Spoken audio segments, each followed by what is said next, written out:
નમસ્કાર મિત્રો, પેરના ન્યૂઝમાં આપનું સ્વાગત છે। આજ રોજ ડભોઈ નગરપાલિકાના હાલના ચીફ ઓફિસર, અગાઉના ચીફ ઓફિસર અને કોંગ્રેસ પ્રમુખ સહિત સભ્યો ઉપર તળાવના બ્યુટિફિકેશન નામે ખોટી રીતે આર્થિક લાભ મેળવેલ હોય તેના વિરુદ્ધમાં હાલના ચીફ ઓફિસરે 3/10/2023ના રોજ નોટિસ આપવામાં આવી હતી। ત્યાર પછી કઈ કાર્યવાહી થઈ છે કે ખરી તે પણ એક તપાસનો વિષય બને છે। ડભોઈ નગરપાલિકાના અગાઉના ચીફ ઓફિસર ડભોઈ નગરપાલિકા શાક માર્કેટ પાસે આવેલ તળાવનું બ્યુટિફિકેશનના કામના માટે ભીનું સંકેલી ને સેવા સદનના સભ્યો 20/1/2017ના રોજ ચીફ ઓફિસર સરકારશ્રી તથા પબ્લિક નાણાંનો વ્યય કરી આર્થિક લાભ મેળવેલ હોય તેના વિરુદ્ધમાં હાલના ડભોઈ નગરપાલિકાના ચીફ ઓફિસર સેવા સદનના સભ્યો અને અગાઉના ચીફ ઓફિસર પર આર્થિક લાભ મેળવેલ હોય તેના વિરુદ્ધમાં ચીફ ઓફિસર સેવા સદનના સભ્યોને ખાતામાં ખાલસા રજૂ કરતા નોટિસ આપવામાં આવી હતી। ડભોઈ નગરપાલિકાના સેવા સદન ખાતે 31/1/2017ના રોજ કોંગ્રેસ ડભોઈ નગરપાલિકામાં બહુમતી મેળવી અને જીત હાંસલ કરી હતી। બોર્ડ બનાવેલ હતું અને તે વખતે ફક્ત ભાજપની 4 સીટો આવેલ હતી અને 32 સીટો કોંગ્રેસને ફાળે ગઈ હતી। ત્યાર પછી 2.5 વર્ષ માટે ડભોઈ નગરપાલિકામાં કોંગ્રેસ પ્રમુખ તરીકે દક્ષાબેન એન પટેલ ડભોઈ નગરપાલિકામાં પ્રમુખ બનાવવામાં આવ્યા હતા। ત્યારબાદ ડભોઈ નગરપાલિકા પ્રમુખ દક્ષાબેન એન પટેલ અને અગાઉના ચીફ ઓફિસર સાહેબ થકી ડભોઈ નગરના વિકાસના કામોની મંજૂરી આપી હતી। ડભોઈ નગરપાલિકાના હદમાં વિકાસના કામો શરૂ કર્યા હતા।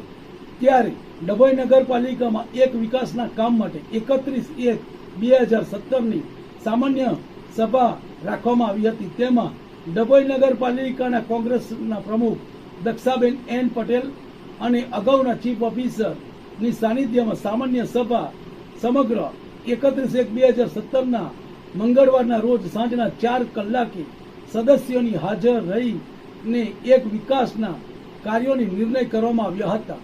કોંગ્રેસને બહુમતી હતી કારણ કે 36 સભ્યોમાંથી 32 સભ્યો કોંગ્રેસના હતા અને 4 સીટો બીજેપીની હતી, એટલે બહુમતીથી વિકાસના કામની મંજૂરી અગાઉના ચીફ ઓફિસર થકી આપી દીધી હતી। ડભોઈ નગરપાલિકાના કોંગ્રેસ પ્રમુખ દક્ષાબેન એન પટેલ અને અગાઉના ચીફ ઓફિસર ડભોઈ નગરમાં શાક માર્કેટ પાસે આવેલ તળાવના બ્યુટિફિકેશનની કામની મંજૂરીની સમગ્ર સભામાં 31/1/2017ના રોજ ડભોઈ નગરપાલિકા કોંગ્રેસ પ્રમુખ દક્ષાબેન એન પટેલ તેમજ સદસ્યો અને અગાઉના ચીફ ઓફિસરે કામની મંજૂરી આપી દીધી હતી।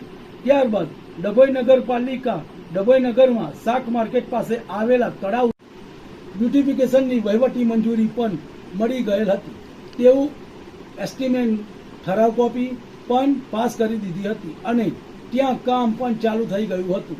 ત્યારબાદ તળાવનું બ્યુટિફિકેશન કામ ચાલુ થયું હતું અને તે કામ અચાનક બંધ પણ થઈ ગયું। આ કયા કારણસર કામ બંધ થયું તે પણ એક તપાસનો વિષય છે। ત્યાર પછી નગરપાલિકામાં અગાઉના ચીફ ઓફિસરની એકાએક બદલી થતા તેમની જગ્યાએ ડભોઈ નગરપાલિકાના નવા ચીફ ઓફિસરે ચાર્જ લીધો હતો।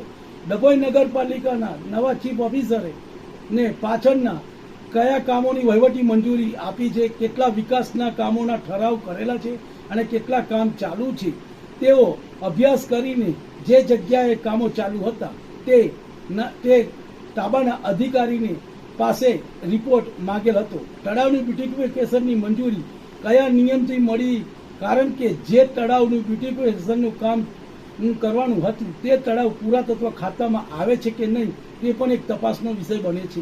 કારણ કે તળાવ જો પુરાતત્વ ખાતામાં આવતું હોય તો અગાઉના ચીફ ઓફિસરે પુરાતત્વ ખાતાની મંજૂરી માટે કાગળો મોકલેલ હતા કે નહીં તે પણ એક તપાસનો વિષય બને છે।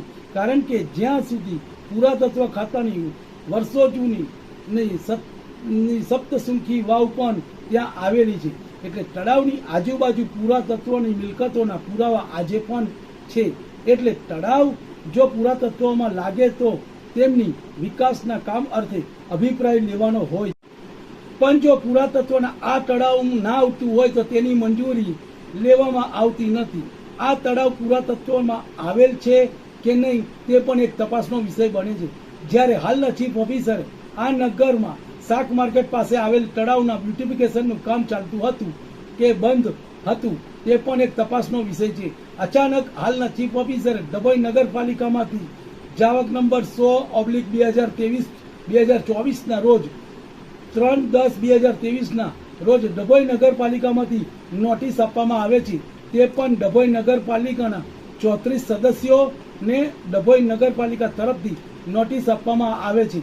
વિષયમાં ડભોઈ નગરપાલિકાના ચીફ ઓફિસરે જણાવ્યું હતું કે ડભોઈ નગરમાં શાક માર્કેટ પાસે તળાવના બ્યુટિફિકેશન કામમાં ફીનું સંકેલી સેવા સદનના સભ્યો, ચીફ ઓફિસર, સરકારશ્રી તથા પબ્લિકના નાનાનો વ્યય દુરુપયોગ કરી આર્થિક લાભ મેળવેલ હોય તેઓ વિરુદ્ધમાં પગલાં લેવા બાબતે થયેલ અરજને લગતો ખુલાસો રજૂ કરવા બાબતે વિષયમાં જણાવેલ હતું. જય ભારત સહ જણાવવાનું કે ડભોઈ મધ્ય આવેલા માર્કેટ તળાવમાં બ્યુટિફિકેશન કરવાના કામે સમગ્ર સભામાં ઠરાવ નંબર 105/31/2017 થી મંજૂર થયા મુજબ થયેલ કામોની ગેરરીતિઓ અંગે થયેલ અરજની નકલ પેટામાં સામેલ રાખેલ છે.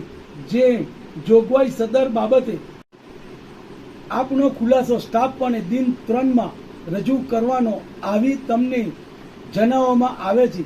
આમ કરવામાં નહીં આવે તો આ બાબતે તમારે કંઈ કહેવું નથી તેમ સમજી આગળની કાર્યવાહી હાથ ધરવામાં આવશે, જેની ગંભીર નોંધ લેવી. તેઓ ડભોઈ નગરપાલિકાના હાલના ચીફ ઓફિસર સહી કરીને 34 સભ્યોને નોટિસ આપવામાં આવેલ હતી અને તે વખતે કોંગ્રેસ પ્રમુખ દક્ષાબેન એન પટેલ નગરપાલિકા પ્રમુખ હતા. તેની સાનિધ્યમાં સમગ્ર સભામાં હાજર રહી ઠરાવ વહીવટી મંજૂરી આપી દીધેલ હતી. જે સમયે સમગ્ર સભામાં મંજૂરી મળી હતી તે આ પ્રમાણે હતી. તારીખ 31/1/2017 સામાન્ય સમગ્ર સભામાં કાર્યસૂચિ ડભોઈ નગરપાલિકાના સામાન્ય સમગ્ર સભા તારીખ 31/1/2017 મંગળવારના રોજ સાંજના 4 કલાકે પ્રમુખ દક્ષાબેન એમ પટેલના અધ્યક્ષ સ્થાને હેઠળ મળી. તેમાં નીચે જણાવ્યા પ્રમાણે સદસ્યોની હાજરી રહીને નિર્ણયો કરવામાં આવ્યા હતા.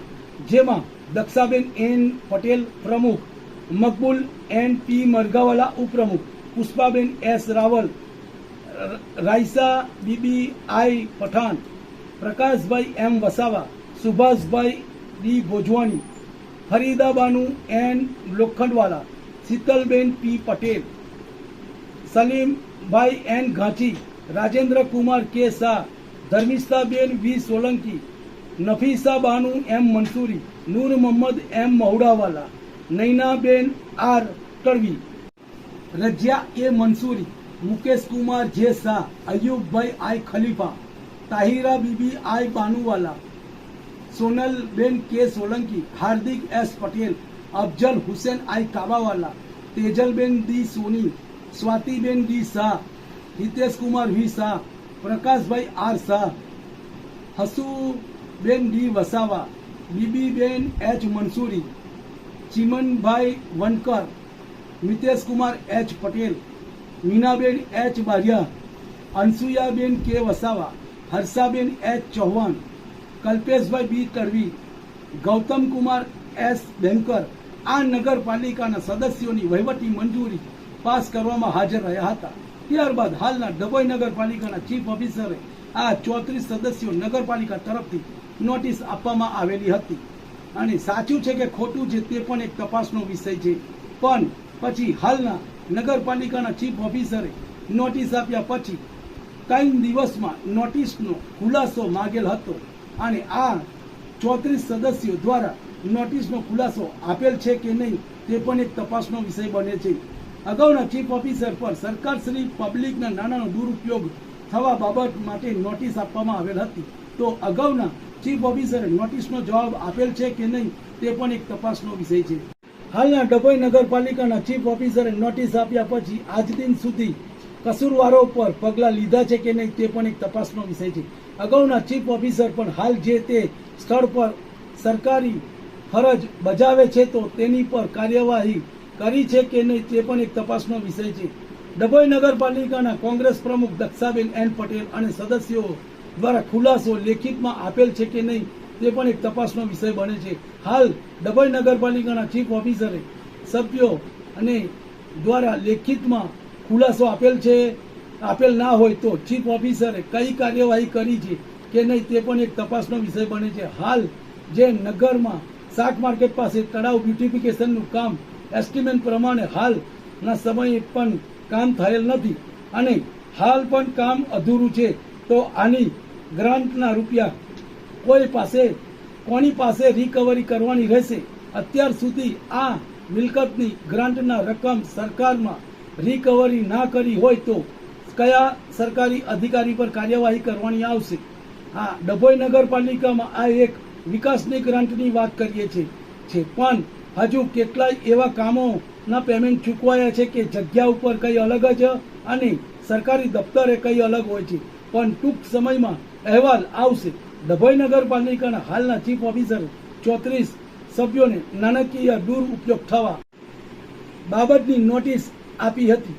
તે નોટિસનો ખુલાસો લેખિતમાં ચીફ ઓફિસરે સભ્યો દ્વારા આપવામાં આવી છે, તો તેમના ઉપર કઈ કાર્યવાહી કરી અને સભ્યો દ્વારા નોટિસનો જવાબ ના આપેલ હોય અને અત્યાર સુધી ડભોઈના ચીફ ઓફિસરે કાયદેસર પગલાં કેમ ના લીધા તે પણ એક તપાસનો વિષય બને છે. હાલ ડભોઈ નગરપાલિકાની હદ વિસ્તારમાં લાખો રૂપિયાની ગ્રાન્ટ શાક માર્કેટ પાસે તળાવના બ્યુટિફિકેશન માટે પાસ કરી હતી, પણ કામ પણ અધૂરું છે અને આજે પણ કામને 8 થી 9 વર્ષ થઈ ગયેલ છે.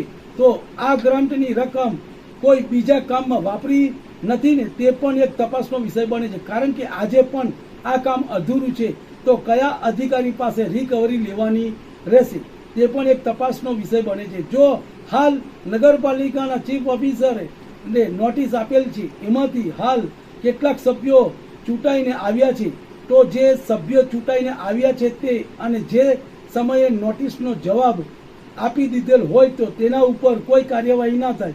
પણ જો જે તે સમયે નોટિસ આપેલ છે અને હાલ ચૂંટાઈને સભ્યો આવ્યા છે અને લેખિતમાં જવાબ ના આપેલ હોય તો આપણી કચેરી દ્વારા કઈ કાર્યવાહી થશે તે પણ એક તપાસનો વિષય બને છે.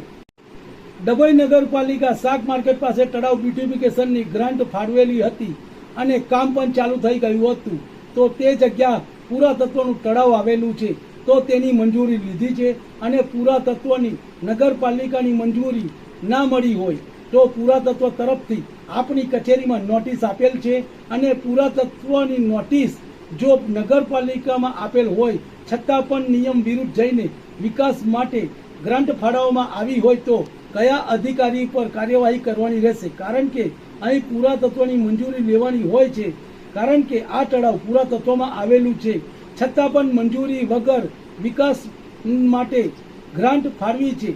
ગુડા RCM, અધિક કલેક્ટર, પ્રાંત કલેક્ટર, ડભોઈ નગરપાલિકાના ચીફ ઓફિસર ને પુરાતત્વના અધિકારી પર કાર્યવાહી કરશે તે જોવાનું રહેશે. આ પુરાતત્વમાં આવેલું છે કે નહીં તે પણ એક તપાસનો વિષય બને છે. ડભોઈમાં પુરાતત્વની ઓફિસ વર્ષોથી ઓફિસ આવેલી છે અને નગરપાલિકા કચેરી પણ આવેલી છે અને પુરાતત્વની મંજૂરી લીધા વગર કોઈ પણ બાંધકામ થતું નથી, છતાં પણ નગરપાલિકા ચીફ ઓફિસરે રજા ચિઠ્ઠી આપેલ છે, છતાં પણ પુરાતત્વ એ આજ દિન સુધી ડભોઈ શહેરમાં કોઈ પણ જાતની કાર્યવાહી કરી નથી, તો પુરાતત્વના અધિકારીઓ ઉપર કાર્યવાહી થશે કે નહીં? કારણ કે જે પણ કોઈ પણ બાંધકામ ડભોઈ નગરપાલિકામાં કરવામાં આવે છે તો પુરાતત્વ ખાતા અને અધિકારી બાંધકામ કરવા વાળાને નોટિસ આપવામાં આવે છે અને તેમાં લખેલું હોય છે કે પુરાતત્વની મંજૂરી લીધા બાદ કામ કરવાનું રહેશે, પણ પુરાતત્વએ આજ દિન સુધી કોઈ ખાલી નોટિસ આપવામાં આવે છે પણ પાછળથી કોઈ પણ જાતની કાર્યવાહી કરવામાં આવતી નથી, તો પુરાતત્વના અધિકારી પર કાયદેસરની કાર્યવાહી થશે એ પણ એક તપાસનો વિષય છે. જો તમને અમારા સમાચાર પસંદ આવ્યા હોય તો like, share, bell icon, comment અને સબસ્ક્રાઇબ કરો.